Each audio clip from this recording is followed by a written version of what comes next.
India के सामने एक सिचुएशन ऐसी भी आ गई थी जब इंडिया पूरी तरीके से अकेला पड़ चुका था और पाकिस्तान और चाइना कभी भी भारत पर अटैक कर सकते थे, वो भी एक साथ। इस सिचुएशन से इंडिया कैसे बाहर निकला? हेलो एवरीवन, कैसे हैं आप सभी? स्वागत है आप सभी का आपके अपने यूट्यूब चैनल बीरे स्टडी पॉइंट पर। तो आज की इस वीडियो में हम बात करने वाले हैं इंडियाज़ फॉरेन पॉलिसी के बारे में, यानी भारत की विदेश नीति के बारे में, जिसमें हम समझेंगे विदेश नीति का मतलब क्या होता है और भारत की विदेश नीति में नेहरू जी की क्या भूमिका रही। इसके साथ ही हम समझेंगे भारत की विदेश नीति के क्या उद्देश्य और विशेषताएं हैं। इंडिया के फॉरेन रिलेशन को समझने के लिए हमें पहले ये समझना पड़ेगा कि 1950 में दुनिया में क्या हो रहा था। जब 1945 में सेकेंड वर्ल्ड वॉर ख़त्म हुआ तो लगभग पूरी दुनिया बिखर चुकी थी, पूरी दुनिया बर्बाद हो चुकी थी। लेकिन इसके बावजूद भी दो देश ऐसे भी थे जो अभी भी पूरी दुनिया में सबसे ज़्यादा पावरफुल थे। एक कंट्री का नाम था यूएसए यानी अमेरिका, और दूसरी कंट्री का नाम था यूएसएसआर, जिसे हम सोवियत संघ के नाम से भी जानते हैं। ये दोनों ही देश पूरी दुनिया में अपने अपने विचारधारा को फैलाने की कोशिश कर रहे थे, जिसका परिणाम ये हुआ कि दुनिया के कुछ देश अमेरिका की विचारधारा से प्रभावित होकर अमेरिका के ग्रुप में शामिल हो गए।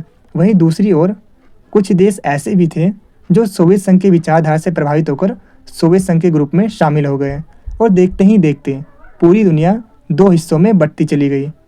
आप इस वर्ल्ड मैप को देखिए। इस वर्ल्ड मैप में जो हिस्सा येलो कलर से हाईलाइट है, ये वो देश थे जो अमेरिका के सपोर्ट में थे, और जो रेड कलर से हाईलाइट है, ये वो देश थे जो सोवियत संघ के सपोर्ट में थे। अब एक बार यूरोप को ज़रा ध्यान से देखिए। बेचारा यूरोप भी दो पार्ट्स में डिवाइड हो गया था, पूर्वी यूरोप और पश्चिमी यूरोप। रेड वाला पूर्वी यूरोप था जो कि सोवियत संघ के सपोर्ट में था, और येलो वाला पश्चिमी यूरोप था जो कि अमेरिका के सपोर्ट में था। अमेरिका और सोवियत संघ दोनों ही ज़्यादा से ज़्यादा देशों को अपने साथ शामिल करना चाहते थे, इसीलिए दोनों देशों ने ग्रुप्स बनाने शुरू किए। अमेरिका ने एक ग्रुप बनाया जिसका नाम रखा नाटो, यानी नॉर्थ एटलांटिक ट्रेटी ऑर्गेनाइजेशन, और इसी को देखते देखते सोवियत संघ ने भी अपना एक ग्रुप बनाया जिसका नाम रखा वार्सा पैक्ट। अब आप ये अच्छे से देख सकते हो कि किस तरह अमेरिका और सोवियत संघ के बीच चल रही इस विचारधारा की लड़ाई की वजह से दुनिया किस तरह से दो हिस्सों में बंट गई थी। अमेरिका और सोवियत संघ के बीच चल रही इस विचारधारा की लड़ाई को कोल्ड वॉर यानी शीत युद्ध कहा गया, जो कि 1945 से 1991 तक चला। हालांकि इस बीच किसी तरह का युद्ध नहीं हुआ था, लेकिन युद्ध की संभावनाएं, संघर्ष, तनाव, युद्ध का भय और हमले की आशंका जैसी सिचुएशन बनी हुई थी। लेकिन वास्तविकता में कोई भी युद्ध नहीं हुआ था। जब दुनिया में इतना सब चल रहा था तो इस बीच तीन बड़े सवाल थे। पहला, इस बीच भारत की फॉरेन पॉलिसी क्या थी? दूसरा, आखिर भारत किस ग्रुप में शामिल होने वाला था? तीसरा, इस बात का फैसला आखिर कौन करने वाला था? तो आइए इन सभी चीज़ों को समझते हैं।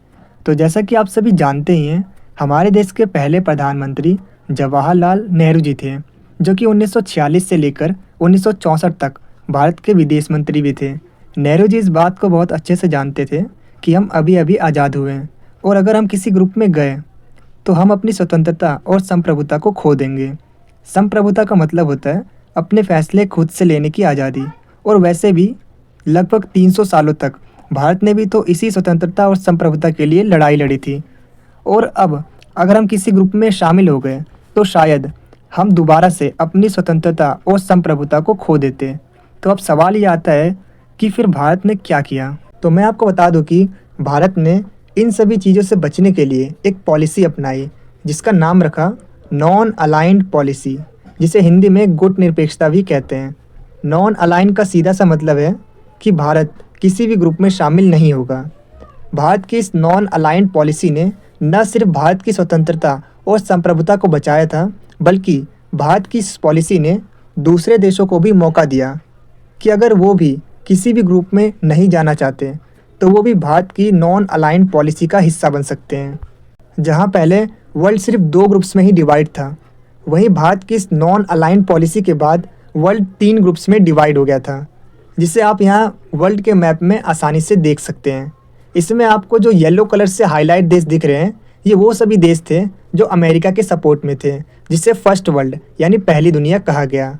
और जो रेड कलर से हाईलाइट देश हैं, ये वो सभी देश हैं जो सोवियत संघ के सपोर्ट में थे, जिन्हें सेकेंड वर्ल्ड यानी दूसरी दुनिया कहा गया। और जो ग्रीन कलर से हाईलाइट देश हैं, ये वो सभी देश थे जो भारत के साथ गुट निरपेक्षता में शामिल थे, जिन्हें थर्ड वर्ल्ड यानी तीसरी दुनिया कहा गया। नॉन अलाइंड कंट्रीज़ यानी गुट निरपेक्ष देश न तो अमेरिका के साथ गए और न ही सोवियत संघ के साथ। इन्होंने अमेरिका और सोवियत संघ दोनों ही महाशक्तियों से दूरी बनाते हुए शीत युद्ध के प्रभाव को कम करने में बहुत ही इम्पोर्टेंट भूमिका निभाई थी। सच में नेहरू जी एक अच्छे प्रधानमंत्री होने के साथ साथ एक अच्छे विदेश मंत्री भी थे।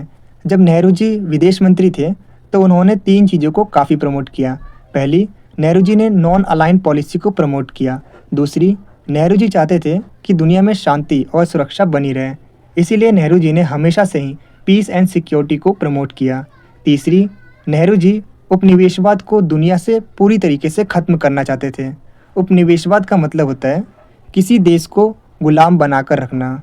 नेहरू जी चाहते थे दुनिया में सभी देश स्वतंत्र हों और वो अपने फैसले खुद ले सकें। तो अगर हम देखें, नेहरू जी की 3 पॉलिसी रही। पहली, नॉन अलाइंड पॉलिसी। दूसरी, piece and security policy.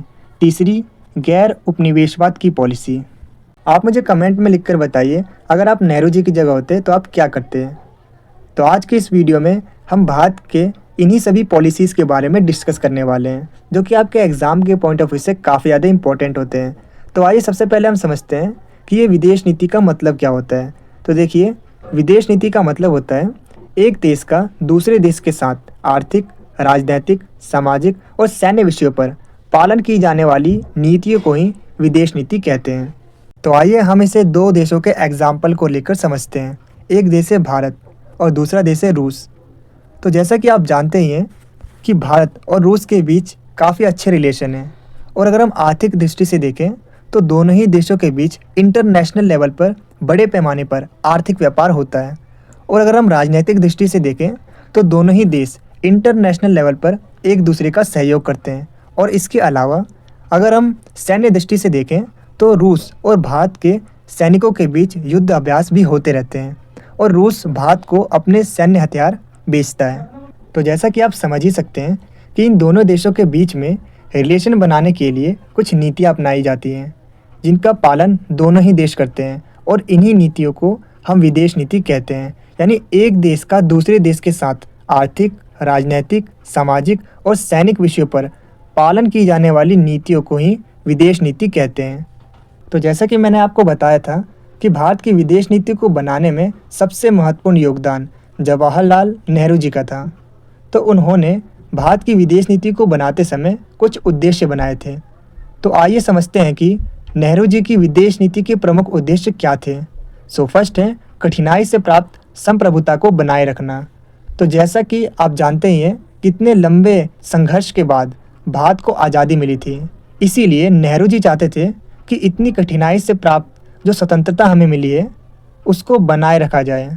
Second है क्षेत्रीय अखंडता को बनाए रखना। एंड थर्ड है तेज़ी से आर्थिक विकास करना, क्योंकि जैसा कि आप जानते ही हैं कि जब भारत आज़ाद हुआ था तो उस समय भारत की जो इकोनॉमिक कंडीशन थी वो काफ़ी ज़्यादा डाउन थी, इसीलिए भारत को तेज़ी से विकास करने की ज़रूरत थी। तो आइए अब हम जानेंगे कि भारत की विदेश नीति की क्या विशेषताएं हैं और भारत की विदेश नीति में क्या क्या कहा गया है। इससे पहले आप मुझे कमेंट बॉक्स में नेहरू जी के विदेश नीति के उद्देश्यों को लिखकर बताइए, और आपको क्या लगता है कि आज़ादी के बाद विदेश मंत्री किसे बनना चाहिए था। तो भारत की विदेश नीति की पहली विशेषता है गुट निरपेक्षता की नीति का पालन करना। जैसा कि मैंने आपको पहले भी बताया था कि भारत ने शीत युद्ध के दौरान गुट निरपेक्षता की नीति को अपनाया था, जिसके तहत भारत ना तो अमेरिका के गुट में शामिल हुआ और ना ही सोवियत संघ के गुट में शामिल हुआ। भारत ने दोनों ही महाशक्तियों से दूरी बनाते हुए गुट निरपेक्षता की नीति को अपनाया और शीत युद्ध के प्रभाव को कम किया। भारत की विदेश नीति की दूसरी विशेषता है लोकतंत्र का सम्मान। भारत ने शुरू से ही लोकतंत्र का सम्मान किया है और दुनिया का सबसे बड़ा लोकतंत्र का खिताब अपने नाम किया है। और मैं आपको बता दूं कि 1975 में जब इंदिरा गांधी ने भारत में आपातकाल लगाया गया था, तो उस समय बहुत सारे लोगों को ऐसा लगने लगा कि अब तो भारत से लोकतंत्र गया, लेकिन फिर भी दोबारा से भारत में लोकतंत्र स्थापित हुआ। यानी यहाँ हम ये देख सकते हैं कि भारत में लोकतंत्र को ज़्यादा लंबे समय तक हटाया नहीं जा सकता, और यही भारत की विदेश नीति की प्रमुख विशेषता है। भारतीय विदेश नीति की तीसरी विशेषता है साम्राज्यवाद और उपनिवेशवाद का विरोध। जैसा कि आप जानते हैं कि भारत ने बहुत लंबे समय से साम्राज्यवाद और उपनिवेशवाद को झेला है, और इन्हीं कठिनाइयों से निकलकर भारत ने आज़ादी प्राप्त की है। भारत हमेशा से ही चाहता था कि पूरी दुनिया से उपनिवेशवाद का अंत हो और कोई देश गुलाम ना रहे, सभी स्वतंत्र हों और सभी अपने फैसले खुद ले सकें। तो आइए अब हम बात करते हैं भारत के विदेश नीति की चौथी विशेषता के बारे में, जो कि है नस्लवाद और रंगभेद का विरोध। भारत हमेशा से ही नस्लवाद और रंगभेद का आलोचक रहा है, और भारत ने दक्षिण अफ्रीका में चल रहे रंगभेद को खत्म करने के लिए दक्षिण अफ्रीका की सहायता भी की है। तो भारत की विदेश नीति की पांचवी विशेषता है यूएनओ और विश्व शांति का समर्थन। तो जैसा कि मैंने आपको बताया था कि भारत ने शीत युद्ध के दौरान दोनों ही महाशक्तियों से दूरी बनाते हुए शीत युद्ध के संघर्षों और मतभेद को कम करने के लिए हर संभव प्रयास किए थे। इसके अलावा भारत यूएनओ यानी यूनाइटेड नेशन ऑर्गेनाइजेशन के बनाए हुए सभी नियमों का पालन करता है। भारत की विदेश नीति की छठी विशेषता है पड़ोसी देशों के साथ मित्रतापूर्वक संबंध को बनाए रखना। भारत ने अपने पड़ोसी देशों को हर प्रकार की सहायता प्रदान की है, जिसमें आर्थिक सहायता से लेकर खाद्यान्न आपूर्ति तक शामिल है, ताकि भारत का अपने पड़ोसी देशों के साथ अच्छा रिलेशन बना रहे। और आप जैसा कि जानते ही हैं, भारत ने अपने पड़ोसी देशों के साथ अच्छे रिलेशन बनाने के लिए सार्क की स्थापना की थी, जिसका उद्देश्य पड़ोसी देशों के साथ अच्छे रिलेशन बनाना था। वीडियो में आगे बढ़ने से पहले अगर आपको ये वीडियो अच्छी लग रही है तो आप इसे लाइक, शेयर और कमेंट जरूर करें, क्योंकि जब आप लाइक करते हो तो हमें मोटिवेशन मिलता है ऐसी और बहुत सी वीडियोस बनाने के लिए। और जब आप वीडियो को शेयर करते हो तो जैसा कि आपको पता ही होगा, नॉलेज बांटने से बढ़ती है। और जब आप हमारी वीडियो पर कमेंट करते हो तो हमें ये पता चलता है कि हम अपनी वीडियो में और क्या इम्प्रूव कर सकते हैं। और मैं आपको बता दूं कि 5 मिनट की वीडियो को बनाने में काफ़ी मेहनत और 1 से 2 घंटे का समय लगता है। तो आप हमारी वीडियो को लाइक, शेयर और कमेंट जरूर करें, ताकि हम आपके लिए ऐसी ही और वीडियोस को ला सकें। और कमेंट में ये ज़रूर बताना कि आपको नेक्स्ट वीडियो किस टॉपिक पर चाहिए। तो चलिए वीडियो में आगे बढ़ते हैं और समझते हैं भारत की विदेश नीति की 7वीं विशेषता के बारे में, जो कि है राष्ट्रहित। तो जैसा कि आप जानते हैं, एक देश, चाहे वो विकसित देश हो या विकासशील देश हो, सभी देशों के लिए राष्ट्रीय हित ही सर्वोपरि होता है। इसीलिए भारत ने भी अपनी विदेश नीति में राष्ट्रहित को सबसे ज़्यादा प्राथमिकता दी है, सबसे ज़्यादा इम्पोर्टेंस दी है। भारत की विदेश नीति की 8वीं विशेषता है शस्त्रीकरण का विरोध और निशस्त्रीकरण का समर्थन। शस्त्रीकरण का मतलब होता है खतरनाक हथियारों को बनाना और उसकी टेस्टिंग करना, और निशस्त्रीकरण का मतलब होता है खतरनाक हथियार बनाने पर रोक लगाना। भारत हमेशा से ही शस्त्रीकरण का विरोध और निशस्त्रीकरण का समर्थन करता आ रहा है, ताकि विश्व में शांति और आपसी सहयोग बना रहे। भारत की विदेश नीति की 9वीं विशेषता है तेज़ी से आर्थिक विकास करना। तो जैसे कि मैंने आपको पहले भी बताया था कि जब भारत आज़ाद हुआ था तो उस समय भारत की इकोनॉमिक कंडीशन काफ़ी ज़्यादा ख़राब थी। तो ऐसे में भारत को तेज़ी से विकास करने की ज़रूरत थी। इसीलिए इसे ध्यान में रखते हुए भारत की विदेश नीति में तेज़ी से आर्थिक विकास करने को भी शामिल किया गया है। तो अब हम बात करते हैं भारत की विदेश नीति की 10वीं विशेषता के बारे में, जो कि है अपनी संप्रभुता, एकता और अखंडता को बनाए रखना। तो जैसे कि मैंने आपको पहले भी बताया था कि भारत एक लंबे संघर्ष के बाद आज़ाद हुआ था, इसीलिए भारत को अपनी एकता, अखंडता और संप्रभुता को बनाए रखना जरूरी था। वीडियो में आगे बढ़ने से पहले मैं आपको बताना चाहूँगा कि अगर आपको इस वीडियो के प्रॉपर आंसर वाले नोट्स चाहिए तो नोट्स का लिंक मैंने आपको वीडियो के डिस्क्रिप्शन बॉक्स में प्रोवाइड कर दिया है, आप वहां से आके डाउनलोड कर सकते हैं। तो अब हम बात करते हैं भारत की विदेश नीति की 11वीं विशेषता के बारे में, जो है स्वतंत्र परमाणु नीति। तो भारत की परमाणु नीति में ये साफ साफ मेंशन है कि भारत सिर्फ शांतिपूर्ण कार्यों के लिए ही परमाणु हथियारों का इस्तेमाल करेगा। इसके अलावा भारत पहला परमाणु हथियार इस्तेमाल नहीं करेगा। लेकिन अगर भारत को ऐसा लगता है कि सामने वाला परमाणु हथियार का इस्तेमाल कर सकता है, तो ऐसी सिचुएशन में भारत पहले भी परमाणु हथियार का इस्तेमाल कर सकता है। तो चलिए हम बात करते हैं भारत की विदेश नीति की 12वीं विशेषता के बारे में, जो कि है स्वतंत्र विदेश नीति। भारत की विदेश नीति पूरी तरीके से स्वतंत्र है। इसका मतलब ये है कि भारत अपने फैसले खुद ले सकता है। भारत को किस देश के साथ कैसे रिलेशन बनाने चाहिए, इस बात का फैसला लेने के लिए भारत पूरी तरीके से स्वतंत्र है और भारत अपने राष्ट्रहित को ध्यान में रखते हुए ही फैसले लेगा और नीतियाँ बनाएगा। तो आज की इस वीडियो में हमने समझा विदेश नीति का क्या मतलब होता है और भारत की विदेश नीति में नेहरू जी की क्या भूमिका रही। इसके साथ ही हमने समझा भारत की विदेश नीति के क्या उद्देश्य और विशेषताएं हैं। तो आज की वीडियो में बस इतना ही। मिलते हैं आपसे अगली वीडियो में। आपको ये वीडियो कैसी लगी कमेंट में लिखकर ज़रूर बताइए। Thanks for watching this video.